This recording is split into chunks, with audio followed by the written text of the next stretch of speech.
Hello बच्चों, 10 days challenge चल रहा है और आज हो गई है 7 जनवरी। हमारे पास 3-4 दिन और बचे हैं। 3-4 दिन में बाकी बचे हुए चैप्टर्स को हमारी तरफ से खत्म कर पाना बहुत डिफिकल्ट हो रहा है। मतलब may be more time is required. किस वजह से? क्योंकि हमारे पास रिसोर्सेज थोड़ा सा कम है। हमें वीडियो अपलोड करने में 2-2 3-3 घंटे लग जाते हैं। ठीक है, तो उसके लिए आपको क्या करना है, जो हमारा चैनल है उस पे चैप्टर वाइज वीडियोस पड़े हुए हैं ऑर्गेनिक केमिस्ट्री के, जैसे हेलो एल्केन्स और हेलो एरीन्स के सारे वीडियोस हैं, अल्कोहल फिनॉल ईथर्स के सारे वीडियोस हैं प्रॉपर, और that aldehyde ketones and carboxylic acid के सारे हैं, और एमाइंस के लगभग सारे हैं। ठीक है, बायोमोलिक्यूल्स में अभी बनाऊंगा इसके बाद। ठीक है, तो आप वहां से उनको देख सकते हो। ये 4th चैप्टर चल रहा है। कोऑर्डिनेशन कंपाउंड अभी बचा हुआ है, मतलब हम बोले तो डीएनएफ का आज खत्म हो जाएगा, उसके बाद कोऑर्डिनेशन कंपाउंड हम स्टार्ट करेंगे, उसके बाद हम लोग पहुंचेंगे बायोमोलिक्यूल्स पे। आप वहां से उन वीडियोस को देख सकते हो, जो प्लेलिस्ट मैंने बताई आपको, उसमें जाइए, चैप्टर वाइज वीडियोस है, वहां से आप उनको क्लिक करिए, देखिए, आपको बहुत मजा आएगा और मैं गारंटी के साथ में कहता हूं पूरी तरह से समझ में आएगा। हाँ, एक चीज और हो सकती है कि अगर आप कम रेजोल्यूशन पे वीडियो देखोगे तो हो सकता जो बोर्ड है, व्हाइट बोर्ड, उस पे लिखी हुई चीजें आपको क्लियर ना दिखाई पड़े, तो रेजोल्यूशन बढ़ा लीजिएगा। चलिए अब स्टार्ट करते हैं डीएनएफ ब्लॉक एलिमेंट का second video, and the topic is halides of transition metal. तो ट्रांजिशन मेटल हैलाइड्स का मतलब है कि जब ट्रांजिशन मेटल हैलोजन के साथ में बॉन्ड की फॉर्मेशन कर रहा हो तो जो कंपाउंड बनेगा उनको हम क्या बोलेंगे? Transition metal halides. हैलोजन्स कौन कौन से होते हैं? फ्लोरीन होता है, क्लोरीन होता है, ब्रोमीन होता है और आयोडीन होता है। जनरली उनको हम रिप्रेजेंट कर लेते हैं एक्स से। ठीक है, तो यहां पे देखते हैं कौन सा ट्रांजिशन मेटल किस पर्टिकुलर हैलोजन के साथ में और कितनी ऑक्सीडेशन स्टेट तक शो कर सकता है। तो हम देख रहे हैं यहां पे कि जो क्रोमियम है +6 ऑक्सीडेशन स्टेट शो करता है विद फ्लोरीन। बाकी कोई भी एलिमेंट +6 ऑक्सीडेशन स्टेट नहीं शो करता है with any of the halide. ठीक, +5 पे आ जाता है vanadium pentoxide vanadium pentafluoride VF5 and CrF5। +4 oxidation state में हम देखेंगे तो TiX4, X यहाँ पे FClBrI कोई भी हो सकता है, और जहां पे कोई भी नहीं हो सकता है मतलब स्पेसिफिक है, जैसे VX4 में फ्लोरीन, क्लोरीन और ब्रोमीन ही हो सकता है, आयोडीन नहीं हो सकता, तो उसको स्पेसिफिकली ब्रैकेट में लिखा गया है। ठीक, क्रोमियम CrX4 बनाएगा, Mn जो है MnF4 बनाएगा। मतलब मैग्नीज हैलोजेंस के साथ में मैक्सिमम ऑक्सीडेशन नंबर कितनी शो करता है? +4। ऑक्सीजन के साथ में अगर हम बात करेंगे तो ऑक्सीजन के साथ में +7 तक शो करता है, और पूरी ट्रांजिशन सीरीज में, 3D सीरीज में मैग्नीज ही सबसे ज्यादा ऑक्सीडेशन नंबर शो करता है। कितना? +7। लेकिन वो किसके साथ में शो करता है? With oxygen. मैंने रीजन बताया था आपको कि ऑक्सीजन के साथ में ही क्यों, फ्लोरीन के साथ में क्यों नहीं? क्योंकि मैग्नीज जब ऑक्सीजन के साथ में कंबाइन होता है तो oxygen is capable to form multiple bond, मतलब सिंगल और डबल या सिग्मा और पाई दोनों तरह के बॉन्ड की फॉर्मेशन कर सकता है, लेकिन फ्लोरीन के साथ में ऐसा पॉसिबल नहीं है। ठीक है, अब देखो +3 oxidation state most of the transition metals हो कर रहे हैं, बट कॉपर और जिंक को छोड़ के, निकल, कॉपर एंड जिंक, बाकी सारे बना रहे हैं। ठीक है, +2 ऑक्सीडेशन स्टेट सारे बनाते हैं, टाइटेनियम से लेकर के जिंक तक। ठीक, जिंक सिर्फ +2 ही ऑक्सीडेशन शो करेगा। क्यों?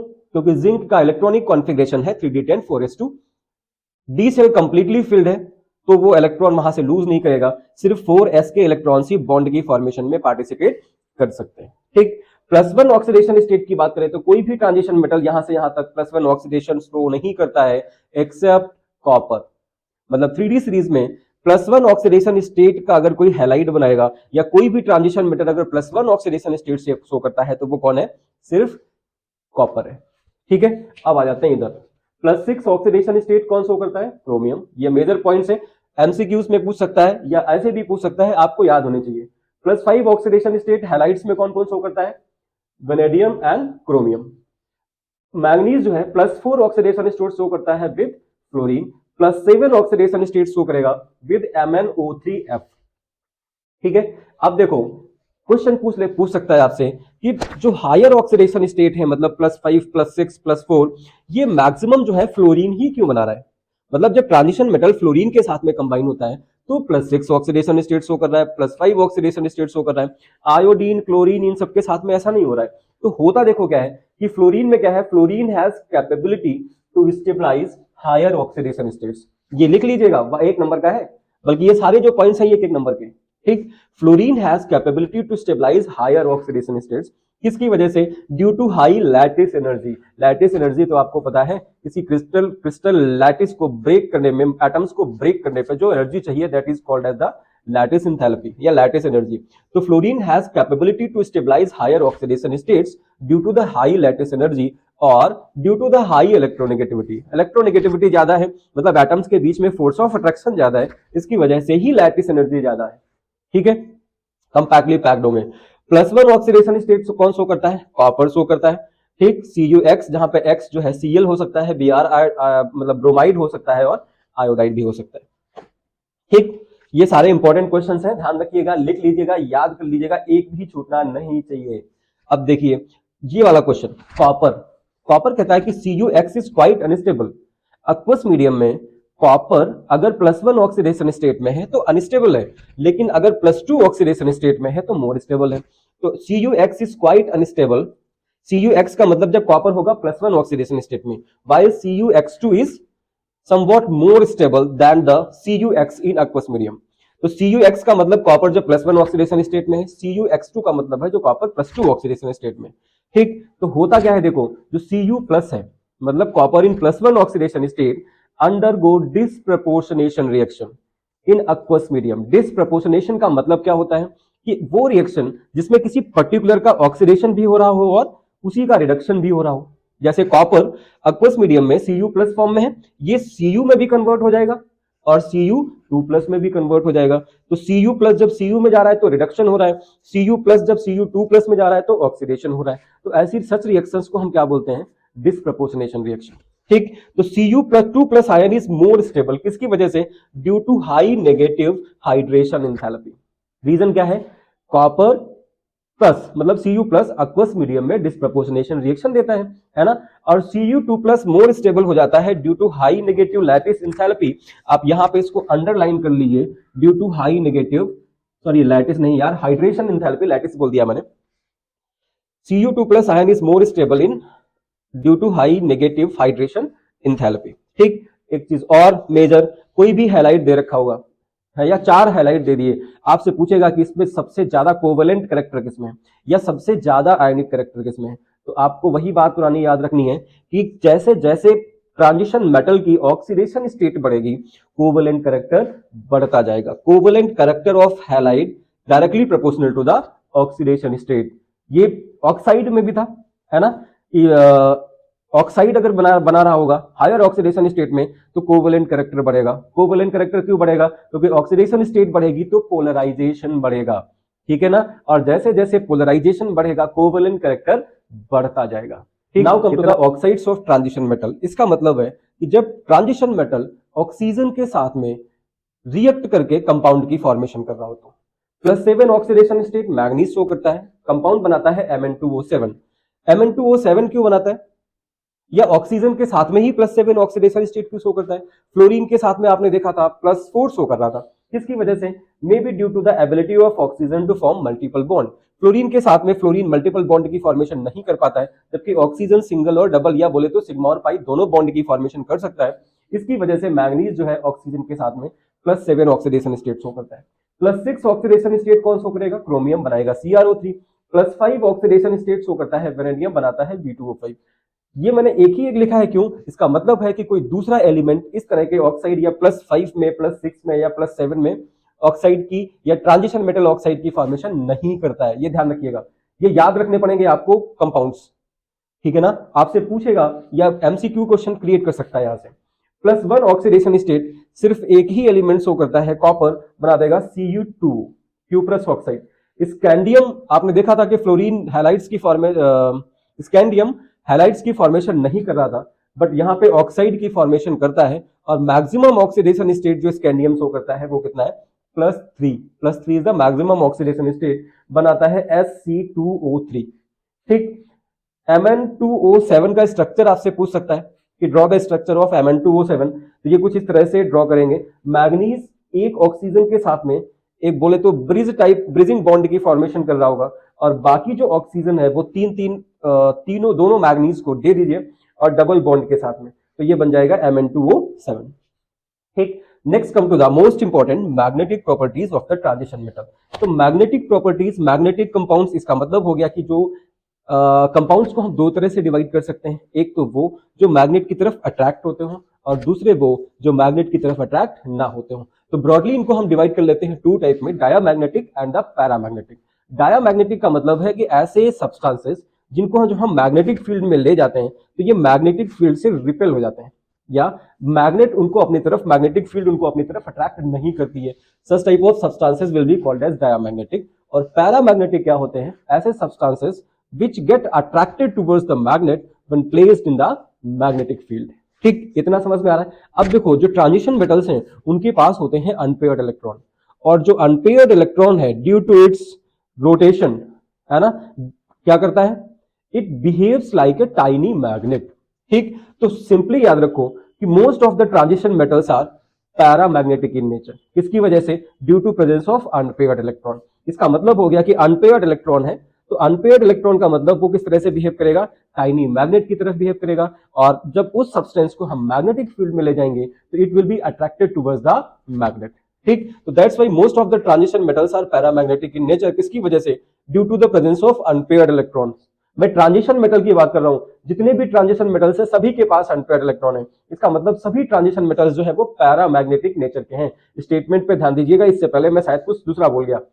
ठीक, मोस्ट ऑफ द बोल गया। मोस्ट का मतलब नहीं है कि वो ट्रांजिशन मेटल सारे पैरामैग्नेटिक हो जाएंगे, क्योंकि उनके पास अनपेयर्ड इलेक्ट्रॉन है। और ट्रांजिशन मेटल होने की यही डेफिनेशन है कि जिसके पास अनपेयर्ड इलेक्ट्रॉन्स हैं, जिसके पास डी सेल कंप्लीटली फिल्ड नहीं है, D1 से D9 तक वाले जो एलिमेंट्स हैं, है ना, जिसमें डी ट्रांजिशन पॉसिबल है, वो सारे जो है ट्रांजिशन मेटल्स हैं।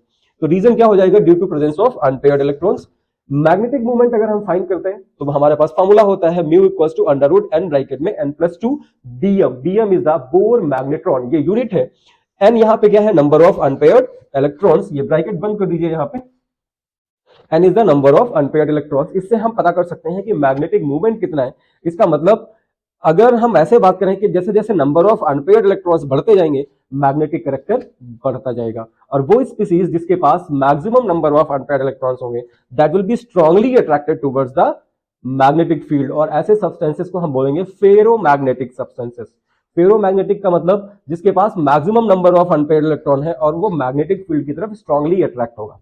समझ पा रहे हैं इतना? 1 bm जो होता है बोर मैग्नेट्रॉन, वो होता है इक्वल टू EH/4πmc। ठीक, E क्या है? Charge on the electron, H Planck's constant पता है आपको, M mass of the electron and C is the velocity of light. ठीक, ये अलग से मैंने आपको बता दिया, हो सकता है कहीं जरूरत पड़ जाए, वैसे पूछेगा नहीं आपसे, लेकिन MCQ क्वेश्चन क्रिएट किया जा सकता है आराम से कि the value of 1 bm will be equal to, और नीचे 4 ऑप्शंस दे दिए आपको, तो आप याद रखो 1 bm इक्वल्स टू EH/4πmc। ठीक, समझ गए इतना? अब देखो, जब हम 3D सीरीज में लेफ्ट टू राइट मूव करेंगे तो 3D सीरीज में अगर हम स्कैंडियम से मैग्नीज तक जाते हैं तो नंबर ऑफ अनपेयर्ड इलेक्ट्रॉन बढ़ते हैं। स्कैंडियम के पास 1 है, टाइटेनियम के पास 2 है, वेनेडियम के पास 3 है, क्रोमियम के पास, फिर उसके बाद मैग्नीज के पास। तो इसका मतलब हो गया कि जैसे जैसे हम लेफ्ट टू राइट मूव करेंगे, मैग्नीज तक जो मैग्नेटिक कैरेक्टर है वो बढ़ेगा। क्यों? Due to increase in the number of unpaired electrons. और जैसे मैग्नीज के आगे जाएंगे, ठीक है, क्या होगा? इलेक्ट्रॉन्स पेयर्ड होने लगते हैं। अगर हम डी सेल की फिलिंग की बात करें तो, और इलेक्ट्रॉन्स पेयर्ड होते जाएंगे तो फिर क्या होगा? मैग्नेटिक कैरेक्टर भी कम होता जाएगा। तो स्कैंडियम से मैग्नीज तक पैरामैग्नेटिक कैरेक्टर जो है वो इंक्रीज करता है। PC stands for here paramagnetic character. Iron से आगे फिर क्या होता है? डिक्रीज होने लगता है। जब हम जिंक के केस में पहुंचते हैं तो जिंक में क्या होता है? जिंक डायामैग्नेटिक हो जाता है। क्यों? क्योंकि जिंक का इलेक्ट्रॉनिक कॉन्फ़िगरेशन आपको पता है, लटा हुआ है 3d10 4s2। बेटा ये इनऑर्गेनिक है, रटा इसलिए बोल रहा हूं क्योंकि रटना पड़ेगा आपको। ठीक, रटना पड़ेगा। रटना इन द सेंस प्रैक्टिस, वो नहीं कासे कबूतर खासे खरगोश सुबह से शाम तक रट रहे हैं, वो नहीं। ठीक, तो इसका इलेक्ट्रॉनिक कॉन्फ़िगरेशन कितना है? 3d10 4s2। सारे इलेक्ट्रॉन्स पेयर्ड हैं, और जब इलेक्ट्रॉन ही पेयर्ड है, अनपेयर्ड है ही नहीं एक भी इलेक्ट्रॉन, तो ये कैसा हो जाएगा?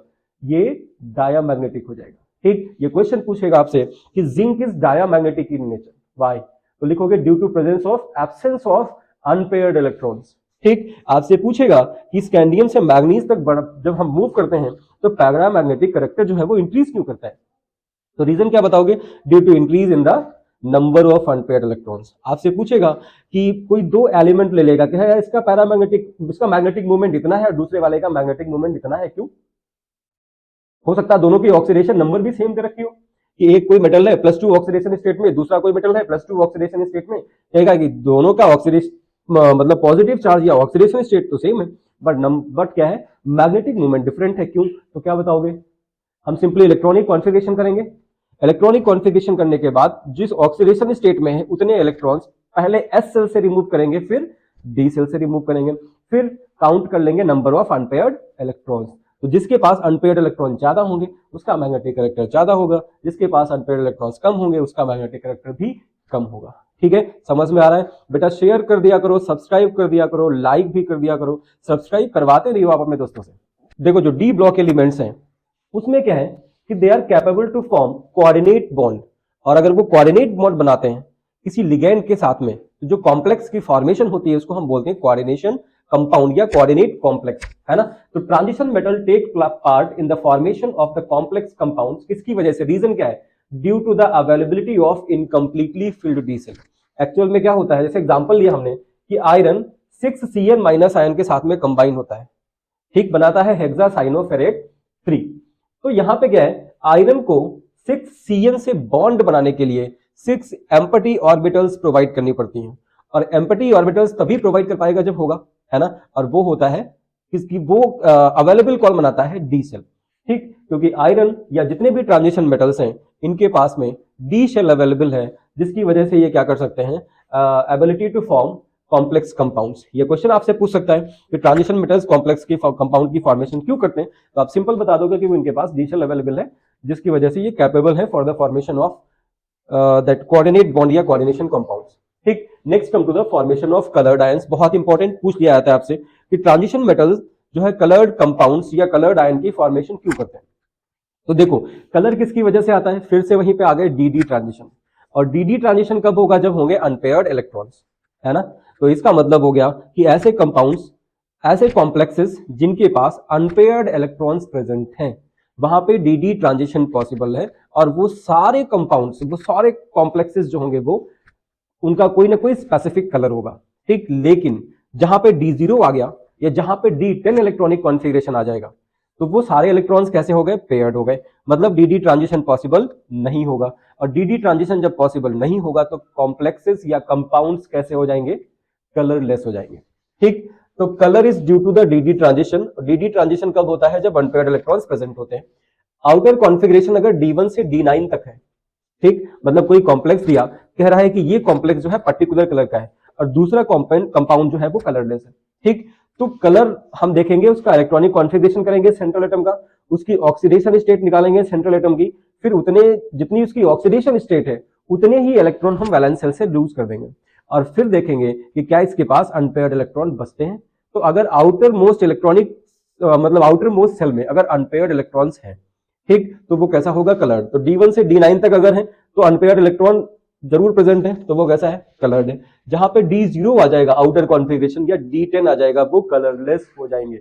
जैसे जिंक कलरलेस, या जिंक को बोलते हैं कि ये व्हाइट कंपाउंड्स बनाता है, किसकी वजह से? क्योंकि जिंक का जो आउटर मोस्ट सेल है वो कंप्लीटली फिल्ड है। अब देखो यहां पे जैसे स्कैंडियम ले ले, स्कैंडियम का एटॉमिक नंबर है 21, ग्राउंड स्टेट में उसके पास में अनपेयर्ड इलेक्ट्रॉन प्रेजेंट है ना, तो वो ट्रांजिशन मेटल तो है। लेकिन अगर स्कैंडियम 3+ ऑक्सीडेशन स्टेट में है, मतलब मैंने रोमन में लिख रखा है, स्कैंडियम अगर +3 ऑक्सीडेशन स्टेट में है तो क्या होगा? 3D14S2 होता है इलेक्ट्रॉनिक कॉन्फ़िगरेशन, तीनों इलेक्ट्रॉन निकल गए, डी सेल कैसा हो गया? D0 हो गया। टाइटेनियम क्या होता है? 3D24S2, 4 इलेक्ट्रॉन निकाल दो 4+ ऑक्सीडेशन स्टेट पे, तो इलेक्ट्रॉनिक कॉन्फ़िगरेशन क्या आ जाएगा आउटर मोस्ट सेल का? 3D0। तो जहां पे D0 आ गया वो कलरलेस हो गया। अब देखो टाइटेनियम +4 ऑक्सीडेशन स्टेट पे कैसा है? कलरलेस। और वही टाइटेनियम +3 ऑक्सीडेशन स्टेट पे कैसा है? कलर्ड है, ठीक। किसकी वजह से? क्योंकि जब टाइटेनियम को +3 ऑक्सीडेशन स्टेट पे लाओगे, एटॉमिक नंबर होता है 22, इलेक्ट्रॉनिक कॉन्फ़िगरेशन होगा 3D24S2। जब +3 पे लाओगे तो D1 बचेगा, 3D1, एक इलेक्ट्रॉन प्रेजेंट है जो कि डी ट्रांजिशन करेगा, और डी ट्रांजिशन की वजह से कॉम्प्लेक्स कैसा हो जाएगा? कलर्ड हो जाएगा, ठीक है ना। कॉपर +1 ऑक्सीडेशन स्टेट में एंड जिंक +2 ऑक्सीडेशन स्टेट में, इलेक्ट्रॉनिक कॉन्फ़िगरेशन क्या होगा? 3D0, और ये कलरलेस हो जाएगा। ये सारे क्वेश्चंस हैं, ये सारे क्वेश्चंस हैं जो आपके एग्जाम में गिरने वाले हैं, अगर आप गिरा पाओगे तो, नहीं तो सीधे खड़े खड़े चले जाएंगे और आप तैयार करके नहीं जाओगे तो आप हिला नहीं पाओगे उनको। वैसे ये क्वेश्चंस कैसे? बहुत इजी, इससे ज्यादा इजी कुछ है ही नहीं। और आपके सारे सब्जेक्ट्स में अगर मैं अपने भरोसे से बोलूं तो सारे सब्जेक्ट्स में केमिस्ट्री से इजी कोई सब्जेक्ट नहीं है। ये मैं अपने एक्सपीरियंसेस से बता रहा हूं। और आप जब यहां से निकलोगे, मतलब क्लास 12 पास कर लोगे, उसके बाद बताओगे कि यार बात तो सही थी, हमको टफ लग रही थी क्योंकि हमने मेहनत कम करी थी, कम जोर लगाया था। अब देखो यहाँ पे क्या है, कुछ कॉम्प्लेक्सेस दे रखे हैं जिनके पास में क्या है, having some water of crystallization, जैसे FeSO4.7H2O, NiCl4.4H2O, MnCl4.4H2O, COCl2.6H2O। ठीक, इनके डिफरेंट कलर्स दे रखे हैं, तो इसमें आप कंफ्यूज मत होइएगा। ये जो डिफरेंट कलर्स हैं इनको याद करने की आपको जरूरत नहीं है। आपको सिर्फ ये याद रखना है कि ये जो कॉम्प्लेक्सेस हैं ये कैसे होंगे, कलर्ड होंगे। ठीक, और कलर्ड किसकी वजह से होंगे, इसको थोड़ा सा हम एक्सप्लेन कर लेते हैं। मार्कर कहां गया मेरा, देखो ये जो ट्रांजिशन मेटल्स हैं इनके पास में होती है 3D शेल, है ना, 3D सब सेल बोलेंगे। 3D में कितने होती हैं, 5, इसको हम डिवाइड करते हैं 5 पार्ट्स में, और ये 5 जो सेल्स होती हैं ये डीजेनरेट होती हैं, मतलब इन सारी जो ऑर्बिटल्स हैं उनकी एनर्जी बराबर होती है, जैसे इसकी इसकी इसकी इसकी इसकी dxy dyz dzx and dx square minus y square and dz square, इनको हम बोलते हैं डीजेनरेट ऑर्बिटल्स। लेकिन आपको पता है इसकी जो 3 सेल्स हैं px py pz, इनका शेप अलग है ना, मतलब इनका ओरिएंटेशन अलग है, डिफरेंट एक्सिस पे है ये, है ना। और ये जो dx square minus y square and dz square ये डिफरेंट है ना। तो क्या होता है कि जब ये जो वाटर मॉलिक्यूल है, when this complex approach towards the central atom for the formation of the bond, तो ये वाटर मॉलिक्यूल होने की वजह से जब अप्रोच करता है towards this d orbital for the formation of the bond, तो ये जो d ऑर्बिटल है ये स्प्लिट हो जाती है किसमें, 2 टाइप में, क्योंकि इसके पास 2 तरह की सेल्स थी। एक तो हो जाता है, इसको हम बोलते हैं T2G, और दूसरा हो जाता है EG, है ना। ये ट्रिपली डीजेनरेट और ये एक्साजरेट। ठीक, अब ये स्प्लिटिंग की वजह से क्या होता है, स्प्लिटिंग हो गई तो एनर्जी का डिफरेंस है, ये जो T2G है ये मोर स्टेबल है, इसकी एनर्जी कम है, और ये जो EG है ये लेस स्टेबल है, उसकी एनर्जी ज्यादा है। तो अब देखो क्या होगा, अगर यहां पे इलेक्ट्रॉन प्रेजेंट है तो ये इलेक्ट्रॉन लोअर एनर्जी स्टेट पे है ना, it can jump to the higher energy state, मतलब डी ट्रांजिशन पॉसिबल हो जाएगा कहां से, फ्रॉम T2G टू EG। और T2G और EG की में जब डी ट्रांजिशन होगा, जब ट्रांजिशन होगा तो क्या होगा, कलर होगा, है ना। तो ये जो कंपाउंड्स कलर्ड हैं ये किसकी वजह से है, due to the presence of these water molecules. ये वाटर मॉलिक्यूल्स d ऑर्बिटल को स्प्लिट कर देते हैं, और जिसकी वजह से जो डी ट्रांजिशन है फ्रॉम T2G टू EG, ये हम ब्रॉडली आपको एक्सप्लेन करेंगे इन नेक्स्ट चैप्टर, और उसमें थियरी है crystal field splitting theory CFT, वहां पे एक्सप्लेन करेंगे किस तरह से d ऑर्बिटल जो है वो स्प्लिट होती है। ठीक है, अभी आप इतना ही याद रखो कि जब d ऑर्बिटल स्प्लिट हो जाएगा due to the presence of these water molecules, और d ऑर्बिटल स्प्लिट क्यों हो गया, क्योंकि d ऑर्बिटल में जो देखो ये 3 है, dxy dyz और dzx, ठीक, ये इन बिटवीन द एक्सिस है, और जो dx square minus y square है एंड dz स्क्वायर है ये कहां पे है, ऑन द एक्सिस है। ठीक, तो इसकी वजह से क्या होता है, जब लिगेंड अप्रोच करता है टुवर्ड्स द सेंट्रल एटम तो d ऑर्बिटल स्प्लिट हो जाती है due to unequal repulsive force caused by these water molecules. ठीक, और जब स्प्लिट हो जाएगी तब देखो ये जो डी सेल है ये 2 में स्प्लिट हो गई, T2G और EG में। T2G की एनर्जी कम है, EG की एनर्जी ज्यादा है। जब इलेक्ट्रॉन T2G में प्रेजेंट होगा तो ये जंप कर सकता है by absorbing energy to the EG orbital, है ना, और EG ऑर्बिटल से जब रिटर्न करेगा फिर से T2G में, तो जो एनर्जी इसने ली थी ड्यूरिंग ट्रांजिशन वो क्या करेगा, रिलीज करेगा, and that energy will be in the visible region, और जिसकी वजह से हमें क्या मिलेगा, कलर मिलेगा। तो अगर इसमें से कुछ पूछता है कि ये पर्टिकुलर कलर का है, ये इस कलर का है, वो उस कलर का है, तो जैसे ही हम देखेंगे ये वाटर ऑफ क्रिस्टलाइजेशन, हम पहचान लेंगे कि कलर किसकी वजह से है, due to presence of these water molecules या वाटर ऑफ क्रिस्टलाइजेशन। ठीक, दूसरा कहता है देखो आगे Zn2+ जो है वो कैसा है, कलरलेस है या व्हाइट कलर है, कलरलेस या व्हाइट समझिएगा, केमिस्ट्री में व्हाइट मतलब कलरलेस, किसकी वजह से, due to its D10 electronic configuration. ये भी क्वेश्चन आपका 1 मार्क का है, यहां से भी कोई क्वेश्चन पूछा सकता है 1 मार्क का, और ये सारे जितने भी क्वेश्चंस आपको पॉइंट्स दिख रहे हैं दे आर ऑफ 1 मार्क, है ना। और आपको पता है बूंद बूंद से घड़ा भरता है। ठीक, तो आप घड़े को भरते रहिए, 70 में 70 पहुंचाइए, अपने पेरेंट्स का नाम रोशन करिए, अपने स्कूल का नाम रोशन करिए, एक भी पॉइंट छोड़। Ionization enthalpy very important. Ionization enthalpy सबसे पहले आपको पता होना चाहिए कि आयोनाइजेशन इंथैल्पी है क्या।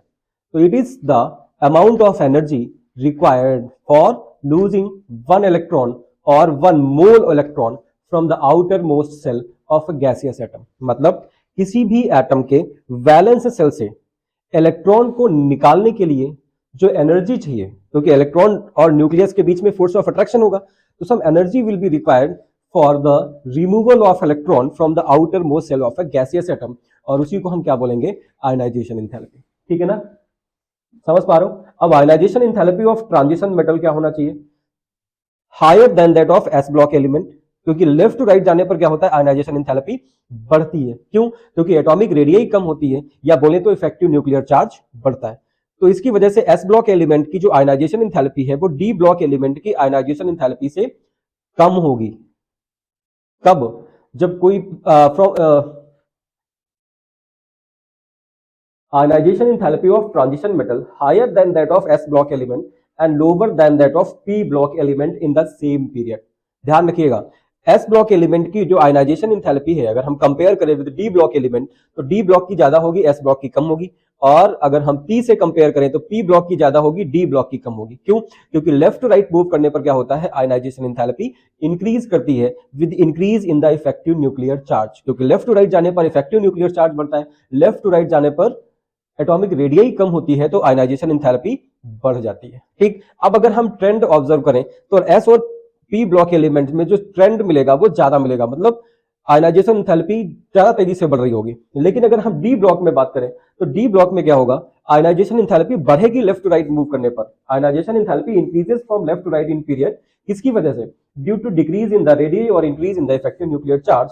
बट जो एक्सटेंट होगा, मतलब एक एटम से दूसरे एटम के बीच में जो आयनाइजेशन एंथैल्पी का जो डिफरेंस होगा इन डी ब्लॉक एलिमेंट, वो कम होगा. किसकी वजह से? क्योंकि आपने पढ़ा था कि जो डी ब्लॉक एलिमेंट्स हैं उसमें क्या होता है, 3D सीरीज की अगर हम बात करें तो क्रोमियम से लेकर के कॉपर तक एटॉमिक रेडियस सेम हो जा रही थी. याद करो, आपने एटॉमिक रेडियस में पढ़ा था. क्यों लगभग सेम हो जा रही थी? क्योंकि जो इफेक्टिव न्यूक्लियर चार्ज का इफेक्ट था, effect of increase in the effective nuclear charge was opposed by the poor shielding effect shielding effect of या screening effect of d shell. क्योंकि जैसे हम लेफ्ट टू राइट मूव करते हैं, क्या होता है, डी सेल में भी तो इलेक्ट्रॉन ऐड होते हैं, तो डी सेल के जो इलेक्ट्रॉन्स है वो शील्डिंग करने लगते हैं. तो शील्डिंग करने की वजह से क्या होगा, आप समझो यहां पे extent of increase in the ionisation enthalpy while moving left to right in 3D series is low. क्यों? Because the increase in the effective nuclear charge opposed by the screening effect of d shell. ठीक, समझ पा रहे हैं? ये question है 1 marks का, 1 mark का. ठीक है. दूसरा देखो, जिंक की जो आयनाइजेशन एंथैल्पी है वो हाई हो जाती है. किसकी वजह से हाई हो जाएगी? क्योंकि जिंक जो है 3D10 आउटर मोस्ट सेल का इलेक्ट्रॉनिक कॉन्फ़िगरेशन है. एस सेल भी कंप्लीटली भरी हुई है और डी सेल भी कंप्लीटली भरी हुई है. तो इसकी वजह से due to the stable 3D10 electronic configuration, zinc have high value of ionization enthalpy. ठीक, ये ध्यान रखिएगा. आयनाइजेशन एंथैल्पी जो है ये इंपॉर्टेंट टर्म है, इंपॉर्टेंट पूछा जाता है आपसे, इसलिए मैं आपको बता रहा हूं. ठीक है. दूसरा देखिए, थर्मोडायनेमिक स्टेबिलिटी पे क्या फर्क पड़ेगा, मतलब how ionization enthalpy affects the thermodynamic stability of the compound. तो ये चीज ध्यान रखिएगा, यहां पे ऐसा कंपाउंड जिसमें ट्रांजिशन मेटल की आयनाइजेशन एंथैल्पी अगर कम होगी तो कंपाउंड की स्टेबिलिटी ज्यादा होगी. ये पॉइंट लिख लो अपने पास में, डर लिखा होना चाहिए दिमाग में. Smaller ionization enthalpy greater will be the stability of the compound. ठीक. नेक्स्ट टॉपिक पे आने वाले हैं स्टैंडर्ड रिडक्शन पोटेंशियल पे. बहुत ही इंपॉर्टेंट और बहुत सारे क्वेश्चंस यहां पे बनते हैं और मैं आपको क्वेश्चंस भी साथ में बताने वाला हूं. Come to the standard reduction potential and reducing property. Standard reduction potential आपने पढ़ा था कौन से चैप्टर में, इलेक्ट्रोकेमिस्ट्री में, है ना. मैंने क्या बताया था वहां पे, स्टैंडर्ड रिडक्शन पोटेंशियल क्या होता है, या सिंपली इलेक्ट्रोड पोटेंशियल बताया था मैंने आपको. तो इलेक्ट्रोड पोटेंशियल होता है potential difference between electrode and it's ions into the solution, है ना. तो अगर ये पोटेंशियल डिफरेंस और उस इलेक्ट्रोड पे है जहां पे ऑक्सीडेशन हो रहा है तो उसको बोलते हैं ऑक्सीडेशन पोटेंशियल, और जिस पे रिडक्शन हो रहा था तो उसको बोलते हैं हम रिडक्शन पोटेंशियल. और ये इलेक्ट्रोड पोटेंशियल मतलब ऑक्सीडेशन पोटेंशियल और रिडक्शन पोटेंशियल अगर स्टैंडर्ड कंडीशंस पे है, स्टैंडर्ड कंडीशंस मतलब 1 molar concentration, 25 degree Celsius temperature and 1 bar pressure, तो उस इलेक्ट्रोड पोटेंशियल को हम बोलेंगे स्टैंडर्ड इलेक्ट्रोड पोटेंशियल. इसका मतलब हो गया कि जो स्टैंडर्ड इलेक्ट्रोड पोटेंशियल है वो 2 तरह का हो जाएगा, standard oxidation potential and the standard reduction potential. बताओ यहां तक समझ में आया? अब देखो, जो ट्रांजिशन मेटल्स हैं वो तो मेटल्स है, metals have tendency to lose electron, है ना. तो कोई भी मेटल जब Mn प्लस की फॉर्म में कन्वर्ट होगा, इसका मतलब उसने n इलेक्ट्रॉन लूज किए, है ना। तो इस प्रोसेस को हम क्या बोलते हैं, ऑक्सीडेशन। और जो पोटेंशियल डिफरेंस होगा उसको हम क्या बोलेंगे, स्टैंडर्ड ऑक्सीडेशन पोटेंशियल, अगर वो स्टैंडर्ड कंडीशंस पे हो रहा है तो। ठीक, अब देखो हम बात कर रहे हैं स्टैंडर्ड रिडक्शन पोटेंशियल की। तो अगर स्टैंडर्ड ऑक्सीडेशन पोटेंशियल के साइन को हम चेंज कर दें तो वो कन्वर्ट हो जाएगा स्टैंडर्ड रिडक्शन पोटेंशियल पे। तो स्टैंडर्ड रिडक्शन पोटेंशियल का मतलब हो गया कि कोई मेटल था, है ना, इसने n इलेक्ट्रॉन्स गेन किए और ये किस में कन्वर्ट हो गया, मेटल पे। इसमें जो आएगा उसको हम बोलेंगे स्टैंडर्ड रिडक्शन पोटेंशियल। ठीक, और एक चीज आपको बता दूं, आप ये मत समझिएगा कि मेटल इलेक्ट्रॉन गेन कर रहा है, मैं बात कर रहा हूं स्टैंडर्ड रिडक्शन पोटेंशियल का मतलब क्या हो गया। ये जो ऑक्सीडेशन पोटेंशियल था, इसी ऑक्सीडेशन पोटेंशियल का जब हम साइन चेंज कर देंगे, मतलब रिएक्शन रिवर्स कर देंगे, तो जो ऑक्सीडेशन पोटेंशियल है वो कन्वर्ट हो जाएगा रिडक्शन पोटेंशियल में। ठीक, इतना समझ में आया। दूसरी चीज ये समझो कि वो मेटल जो इलेक्ट्रॉन लूज कर रहा होगा वो किस तरह से काम करेगा, that will work as the reducing agent. मतलब खुद का ऑक्सीडेशन हुआ है तो दूसरे को रिड्यूस करेगा, तो वो रिड्यूसिंग एजेंट की तरह काम करता है।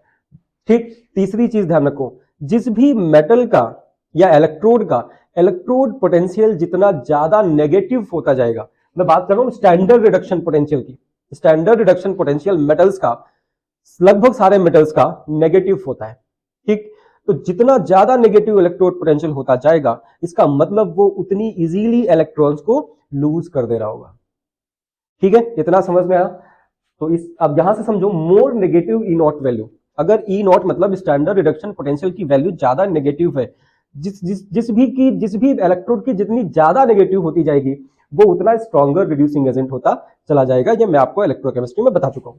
ठीक, और जिसकी ज्यादा नेगेटिव होगी, मतलब ई नॉट की वैल्यू, उस कॉम्प्लेक्स की स्टेबिलिटी भी या उस आयन की स्टेबिलिटी भी ज्यादा होगी। ये पॉइंट लिख लीजिएगा, more negative E nought value मतलब स्ट्रॉन्गर रिड्यूसिंग एजेंट, मतलब ग्रेटर स्टेबिलिटी। ठीक, अब 3D सीरीज में अगर हम जाते हैं तो 3D सीरीज में जैसे आयनाइजेशन एंथैल्पी में हमने पढ़ा कि लेफ्ट टू राइट जाने पर बढ़ती है लेकिन इररेगुलर ट्रेंड मिलता है। ठीक, इररेगुलर ट्रेंड क्यों मिलेगा, इसका रीजन क्या हो सकता है, फटाफट कमेंट बॉक्स में बताइएगा। irregular trend in the ionization enthalpies and also irregular trend in the standard reduction potential while moving left to right in 3D series। तो 3D series में क्या होता है, irregular trend मिलता है because delta H of the reaction, मतलब enthalpy of the reaction do not show regular trend, enthalpy of the reaction regular trend show नहीं करती है। ठीक, इतना समझ में आया आपको। अब देखो यहाँ पे कुछ क्वेश्चंस हमने लिखे, ये क्वेश्चन जो है बहुत ज्यादा इंपॉर्टेंट है, आपके एग्जाम में अक्सर आते हैं। हो सकता है मैं ये 3 क्वेश्चन लिखाऊं, कोई एक क्वेश्चन टपक पड़े या कोई 2 क्वेश्चन, या हो सकता है तीनों क्वेश्चन आपके एग्जाम में रखे हो। ठीक है ना, और अगर ऐसा होगा तो हमारी याद आपको जरूर आएगी ड्यूरिंग द एग्जाम। चलिए काम की बात करते हैं। ठीक, यहां पे देखो 2 आयंस लिए हमने, Cr2+ ion and Mn3+ ion. समझिएगा इसको, दो, अगर Cr2+ ऑक्सीडेशन, Cr जो है +2 ऑक्सीडेशन स्टेट पे है, तो इसका आउटर मोस्ट सेल का इलेक्ट्रॉनिक कॉन्फ़िगरेशन होगा D4, और Mn3+ पे है तो इसका भी इलेक्ट्रॉनिक कॉन्फ़िगरेशन कितना होगा, D4। आपसे पूछ कहेगा कि दोनों का ही Cr2+ एंड Mn3+ का D4 इलेक्ट्रॉनिक कॉन्फ़िगरेशन है, इसके बावजूद, मतलब instead of that Cr2+ acts as a reducing agent and Mn3+ acts as a oxidizing agent। Reason बताओ भाई, तो देखो बता पाओगे।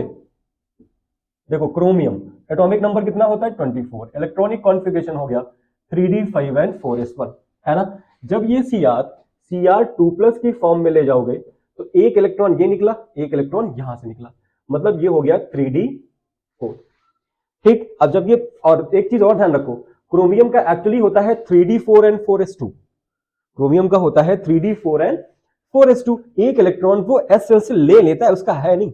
जब 2 इलेक्ट्रॉन निकल गए तो ये अपने एक्चुअल इलेक्ट्रॉनिक कॉन्फ़िगरेशन में आ गया 3d4।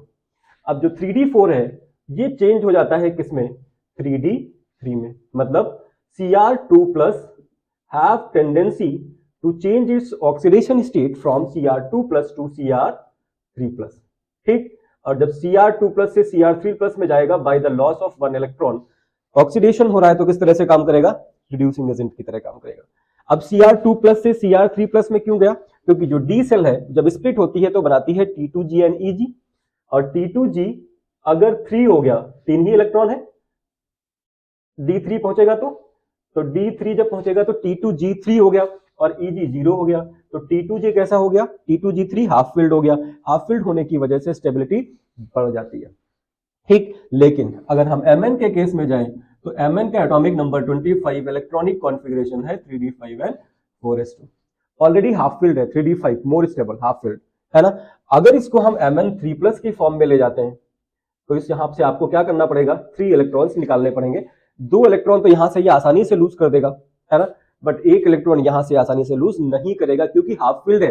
ध्यान रखना क्रोमियम हाफ फील्ड दिखाया जा रहा है, एक्चुअली नहीं है। तो ये D4 से D3 कन्वर्ट हो सकता है इजीली, लेकिन ये तो ऑलरेडी हाफ फील्ड है ना in its ground state D5, तो इसको हम ले जाएंगे D4 में, ठीक।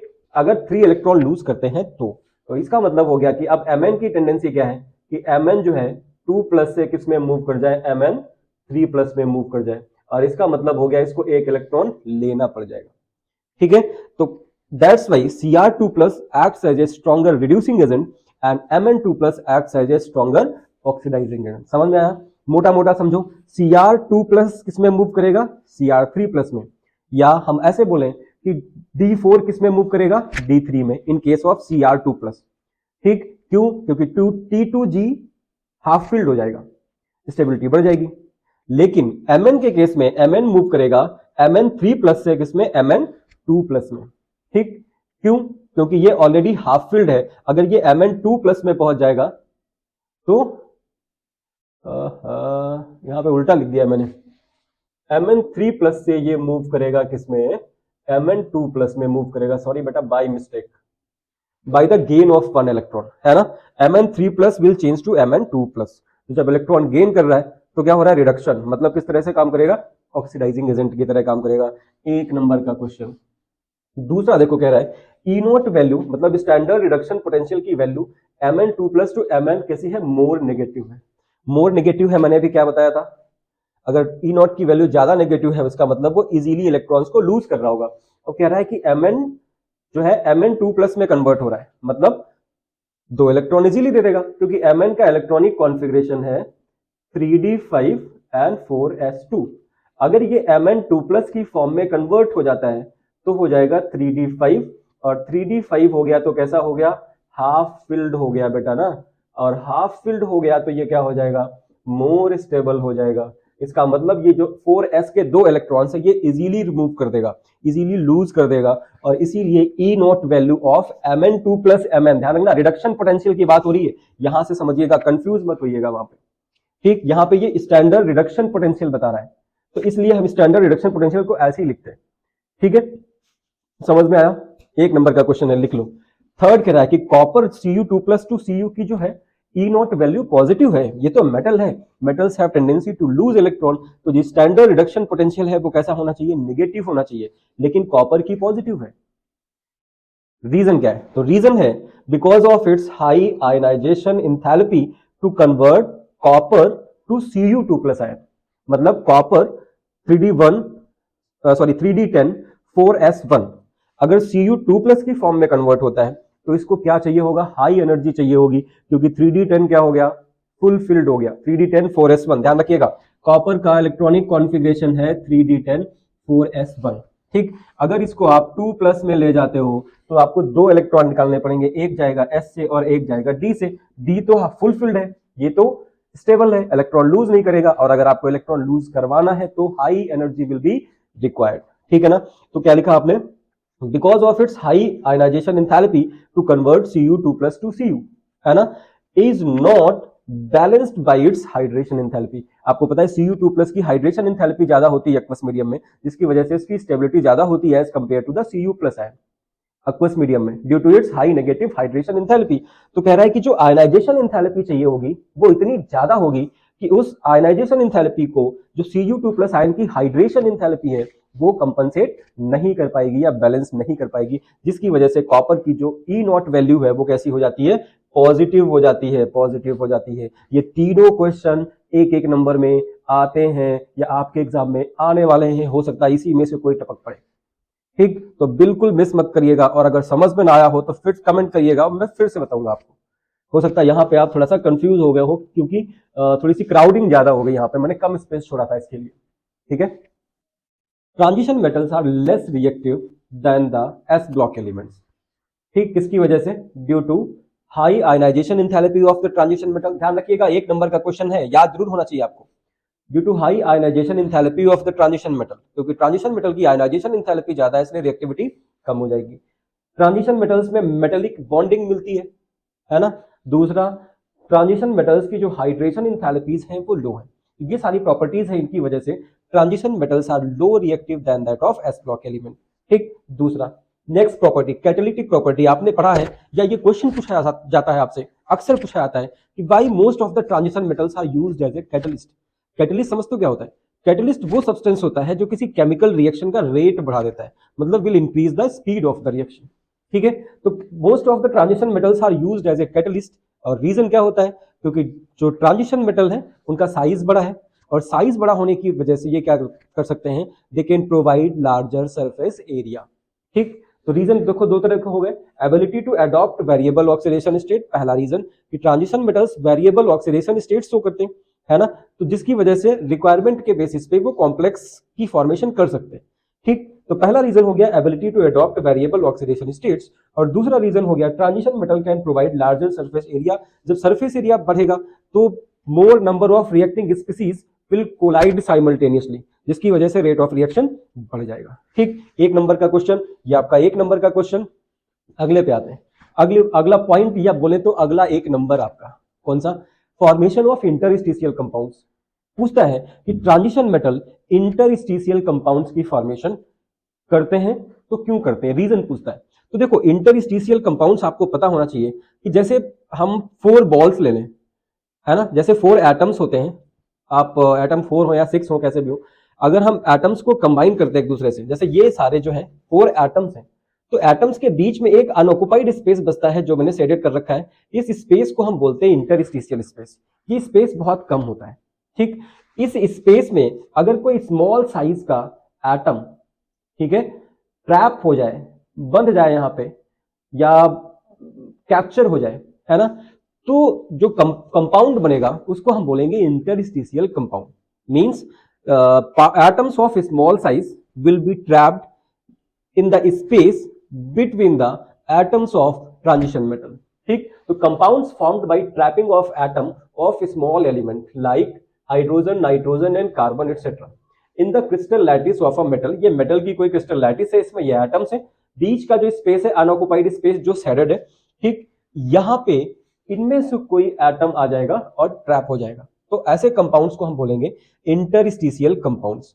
और ट्रांजिशन मेटल इंटरस्टिशियल कंपाउंड्स की फॉर्मेशन क्यों करते हैं? कि ट्रांजिशन मेटल्स का साइज बड़ा है, तो साइज बड़ा होने की वजह से उसमें इंटरस्टिशियल स्पेस बचता है, जिसमें स्मॉल साइज के जो एटम्स हैं वो ट्रैप हो जाते हैं। ठीक, उस इंटरस्टिशियल स्पेस को हम वॉइड भी बोलते हैं, क्योंकि मेटल्स क्रिस्टलाइन होंगे तो जो स्पेस होगा उसको हम वॉइड्स भी बोलते हैं। ठीक है, जैसे एग्जांपल ले लो, टाइटेनियम के साथ में कार्बन आ गया, TiC बन गया, Mn4n बन गया। ठीक, तो यहाँ पे कार्बन और यहाँ पे नाइट्रोजन क्या है? ये स्मॉल साइज के एटम्स हैं जो टाइटेनियम के इंटरस्टिशियल स्पेस में ट्रैप हो जाता है।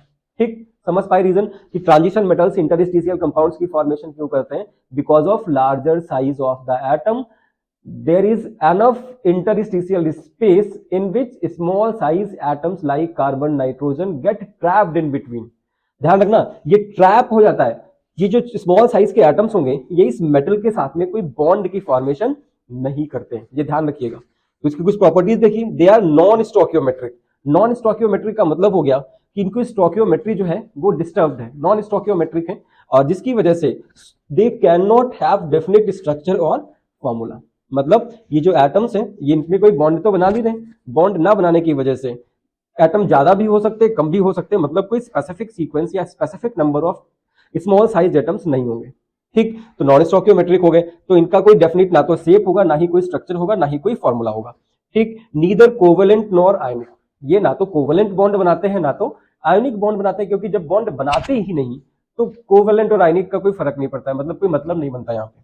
ठीक, कौन बॉन्ड नहीं बनाता है? ट्रांजिशन मेटल, ये जो स्मॉल साइज के एटम्स ट्रैप हो रहे हैं इनके साथ में कोई बॉन्ड नहीं बनाता है। ठीक, इनका मेल्टिंग पॉइंट हाई हो जाता है, किसकी वजह से? Due to greater electronic interactions. अब एटम पहुंचा है तो इलेक्ट्रॉन्स होंगे, इलेक्ट्रॉन्स के बीच में इंटरेक्शन होगा, बोले तो अट्रैक्ट इंटरेक्शन होगा, और इंटरेक्शन की वजह से क्या होगा, मेल्टिंग पॉइंट बढ़ जाएंगे।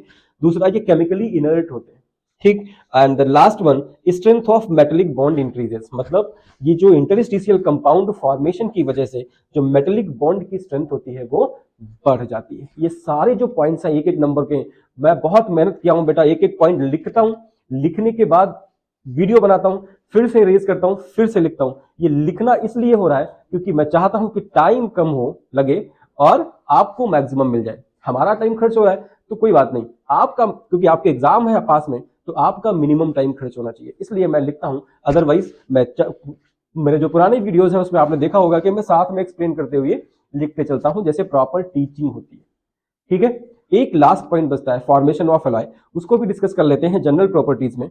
उसके बाद हम लोग मूव करेंगे कंपाउंड्स KMnO4 एंड K2Cr2O7 में।